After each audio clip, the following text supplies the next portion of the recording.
दोस्तों, भारतीय नौसेना ने कल कुछ ऐसा कारनामा किया जिसको देखकर दुनिया सन्न रह गई और पाकिस्तान व चीन अभी 3-4 दिन पहले तक जब भारत का इस मामले में मजाक उड़ा रहे थे, उन्हें तो सांप सूंघ गया है। इन सब बातों पर हम डिटेल में बात करेंगे, परंतु आगे बढ़ने से पहले दोस्तों चैनल को सब्सक्राइब जरूर कर लें, जिससे आपके पास हमारी इन्फॉर्मेटिव वीडियो सबसे पहले आ पाए। दोस्तों, आज से कुछ दिन पहले जब भारतीय रक्षा मंत्री राजनाथ सिंह ने यह बयान दिया था कि हम भारतीय जहाजों पर हमला करने वालों को कहीं से भी ढूंढ कर निकाल लेंगे, चाहे वह समुद्र की गहराई में छुप जाए या कहीं और छुप जाए। और उस समय राजनाथ सिंह के इस बयान पर पाकिस्तान व चीन ने भारतीय नौसेना का मजाक उड़ाया था कि भारतीय नौसेना में वह क्षमता ही नहीं है। परंतु कल भारत ने पूरी दुनिया को आश्चर्य में डालते हुए ऐसी कमांडो कार्रवाई की है जिस प्रकार की कार्रवाई नेवी में अमेरिका ही करता आया है। और इसका सारा श्रेय भारत के मार्कोस कमांडो को जाता है, जिन्होंने न सिर्फ कार्रवाई करके जहाज में सवार सभी क्रू मेंबर तथा अन्य लोगों को बचाया, बल्कि भारतीय नौसेना ने ड्रोन के जरिए इसकी लाइव मॉनिटरिंग भी की तथा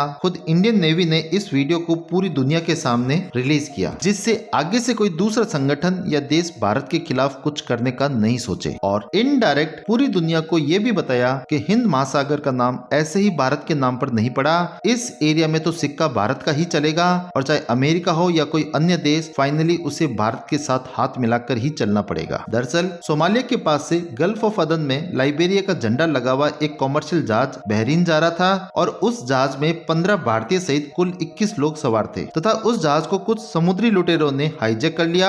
और जैसे ही ये सूचना इंडियन नेवी को मिली, उसने तुरंत वहां के लिए अपनी शिप भेजी जिसमें मार्कोस कमांडोज थे। और भारतीय कमांडोज ने वहां पहुंचते ही कार्रवाई शुरू की तथा मार्कोस कमांडोज को देखते ही लुटेरे भाग खड़े हुए तथा भारतीय कमांडोज ने पूरे जहाज को अच्छे से चेक किया कि कहीं एक भी लुटेरा बच नहीं जाए। और जो ऑपरेशन दोपहर में 3:30 बजे शुरू हुआ वह रात को 8 बजे खत्म हो गया। शायद दुनिया मार्कोस कमांडोज को नहीं जानती कि ये कितने खतरनाक होते हैं, क्योंकि मार्कोस कमांडोज की खास बात यह है कि वे कहां से आते हैं, कब आते हैं, कहां वापस जाते हैं, इस बात को कोई सोच भी नहीं सकता। और इन कमांडोज की ट्रेनिंग भी ऐसी ही होती है कि कोई शिप अगर कभी हाईजैक हो जाए तो उसमें किस प्रकार से उससे निपटा जाए। और ये कमांडोज कार्रवाई कोई छोटी मोटी घटना नहीं थी, ये पूरे वर्ल्ड को एक मैसेज था कि कायदे में रहोगे तो फायदे में रहोगे। और यहाँ पर विद्रोहियों को तो ये मैसेज था ही कि भारत से पंगा मत लेना, परंतु आप जानकर हैरान होंगे कि ये अमेरिका को भी एक बहुत बड़ा संदेश था, क्योंकि अमेरिका ने अभी कई सारे देशों को मिलाकर मल्टीनेशनल नेवल कोलिशंस बनाया था, जिसमें कई सारे देशों की नौसेना मिल गई थी, जो सारे मिलकर हुती विद्रोहियों को व अन्य लुटेरों को समुद्री जहाजों पर अटैक करने से रोकने वाले थे।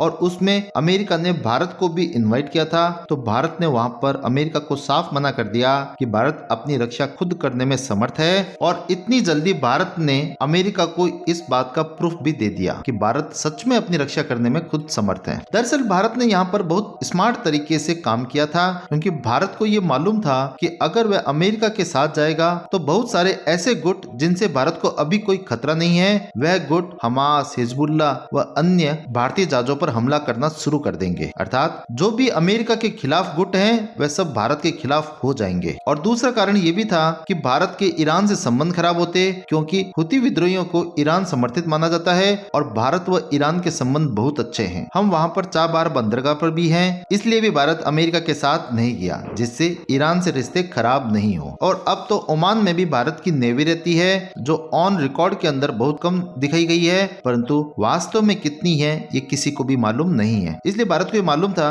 कि भारत की पर्याप्त सेना यहाँ पर तैनात है और भारत अपनी रक्षा खुद करने में समर्थ है। इसलिए इन सभी कारणों से भारत ने अमेरिका को मना कर दिया था। हालांकि अमेरिका लगातार ये चाह रहा था कि भारत खुलकर उसका सपोर्ट करे तथा उसके ग्रुप में आ जाए, परंतु भारत ने अमेरिका को इस कमांडो कार्रवाई से ये बता दिया कि भारत को तुम्हारी जरूरत नहीं है, बल्कि अमेरिका को भारत की जरूरत है। वैसे आपको क्या लगता है दोस्तों, क्या भारत को सच में अमेरिका की जरूरत नहीं है? आप हमें कमेंट सेक्शन में जरूर बताएं। Thank you for watching this video.